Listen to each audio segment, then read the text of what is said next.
Le jour est à peine levé et les moyens aériens enchaînent déjà les rotations. 2 Canadair et un Dash survolent le massif des morts. Leur objectif, empêcher toute reprise du feu alors que le retour du vent est annoncé pour cet après-midi. En attendant, il faut une vigilance de tous les instants, un travail minutieux au milieu de la forêt calcinée. Ouais, on fait le traitement des lisières pour éviter que ça reprenne dans ce qui n'est pas brûlé.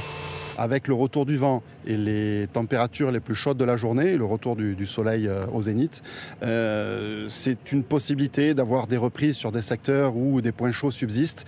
Et c'est toute la vigilance qui est mise en œuvre pour que ces points chauds soient repérés le plus rapidement possible. L'incendie a démarré hier après-midi à Vidauban, dans une zone boisée. En quelques heures, 600 hectares de forêt partent en fumée. D'importants moyens sont envoyés de tout le sud de la France. Aucun blessé n'est à déplorer. Par mesure de sécurité, quelques hameaux sont évacués. Cette famille a dû quitter sa maison. On a entendu les Canadair arriver et ça se rapprochait de plus en plus, jusqu'au moment où les pompiers sont passés. Ils nous ont demandé d'évacuer. Une longueur de 45 avec la lance. C'est bien reçu.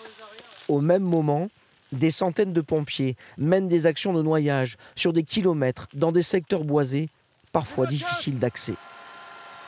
On va exploiter cette nuit de façon à stabiliser toutes les lisières et l'avant du feu. Il faut fixer à tout prix le feu. Absolument, c'est notre objectif de cette nuit. Déjà, complètement stopper la tête, si on le peut. Le travail de la nuit a payé, l'incendie ne progresse plus. Près de 800 pompiers sont mobilisés pour éviter toute reprise du feu.